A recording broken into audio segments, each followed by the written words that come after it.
Yes, അങ്ങനെ വീണ്ടും ഒരു വീഡിയോ ആയിട്ട് വന്നിരിക്കുകയാണ്. ഇന്ന് പ്രത്യേകിച്ച് കാരണങ്ങളുണ്ട് പറയാൻ. കാരണം നമ്മൾ മുമ്പ് ചെയ്തിരുന്നൊരു വീഡിയോയിൽ എല്ലാവർക്കും ഓർമ്മ ഉണ്ടോയെന്നറിയില്ല, നമ്മളെ അഭിലാഷ് മാഷ് സൈക്കിളിൽ ശ്രീലങ്കയിലേക്കൊക്കെ റൈഡായിട്ട് പോയിക്കൊണ്ടിരുന്നു. അപ്പോൾ അങ്ങനെ അതിനോടനുബന്ധിച്ച് നമ്മൾ വീഡിയോ ചെയ്തിരുന്നു. അങ്ങനെ റൈഡൊക്കെ കഴിഞ്ഞ് തിരിച്ചു വന്നിരിക്കുകയാണ്. ബാക്കി വിശേഷങ്ങൾ നമുക്ക് നേരിട്ട് ചോദിക്കാം. പക്ഷേ എന്തൊക്കെയാണ് എന്ത് സുഖം.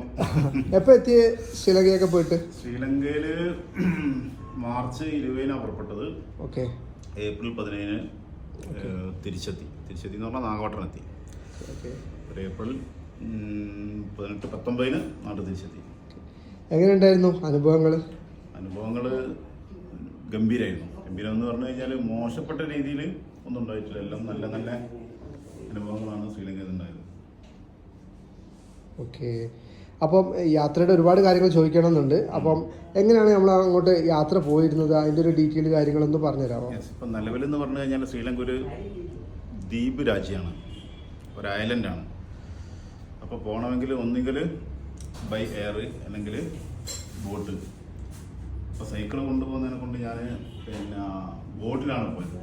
ബോട്ട് സർവീസ് ഉള്ളത് നാഗപട്ടണത്തു നിന്നാണ് ബോട്ടുണ്ട്. നാഗപട്ടണത്തു നിന്ന് ശ്രീലങ്കയിലെ വടക്കൻ ഭാഗത്തുള്ള തുറമുഖമായ കങ്കേശത്തുറ എന്ന് പറയുന്ന സ്ഥലമുണ്ട്, അങ്ങോട്ടേക്കാണ് ബോട്ടുള്ളത്. അവിടെ ഇറങ്ങി അവിടുന്ന് കങ്കേശത്തുറ എന്ന് പറഞ്ഞു കഴിഞ്ഞാൽ പിന്നെ ശ്രീലങ്കയുടെ വടക്കേ അറ്റാണ്. അപ്പോൾ അവിടുന്ന് സ്റ്റാർട്ട് ചെയ്തിട്ട് ശ്രീലങ്കേൻ്റെ തെക്കേ അറ്റം ദോന്ദ്ര പോയിന്റ് എന്ന് പറയും, ആ പോയിന്റ് വരെയായിരുന്നു യാത്ര. 1 and 2 അനദർ എൻഡ്. ഓക്കെ. അപ്പോൾ ഏകദേശം എത്ര കിലോമീറ്റർ വരും ആ ഒരു മൊത്തം? ഏകദേശം 1 and 2 അനദർ എൻഡ് പിന്നെ ഒരു 600 ചില്ലാണ് കിലോമീറ്റർ ഉള്ളൂ. പക്ഷേ ഞങ്ങളെന്ന് പറഞ്ഞു കഴിഞ്ഞാൽ അതിൻ്റെ ഇടയ്ക്ക് കുറേ ഉള്ളോട്ടും ഇങ്ങോട്ടൊക്കെ പോയിട്ട് ഏകദേശം ഒരു 1200 കിലോമീറ്റർ ഒരു മാസം കൊണ്ട്. അടിപൊളി. കൂടുതൽ എക്സ്പ്ലോർ ചെയ്തു നാട് മൊത്തം. അതിൽ പിന്നെ ഒരു മാസത്തിൽ പിന്നെ 5 ദിവസം മാത്രമാണ് പിന്നെ നമ്മൾ ലോഡ്ജിൽ തങ്ങിയത്. ബാക്കി 25 ദിവസം ഓരോരോ വീടുകളിലാണ് തങ്ങിയത്.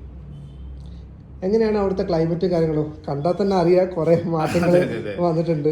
പോകുന്ന സമയത്ത് എന്ന് പറഞ്ഞു കഴിഞ്ഞാൽ ഇവിടെ മാർച്ച് മാസം അല്ലെങ്കിൽ ചൂടുള്ള മാസമാണ്. പക്ഷേ നമ്മളെക്കാട്ടും കുറച്ചും കൂടിയും ചൂട് കൂടുതലാണ്. അവിടെ 1-2 ഡിഗ്രി കൂടും, ഹ്യൂമിഡിറ്റി കൂടും. പിന്നെ 4 ഭാഗവും സമുദ്രമാണ്. അപ്പം അതിൻ്റെ പ്രശ്നങ്ങളുണ്ട്. അപ്പോൾ 1-2 ദിവസം അതായിട്ട് പൊരുത്തപ്പെടാൻ കുറച്ച് സമയമെടുത്ത് പിന്നെ ഓക്കെ റെഡിയായി.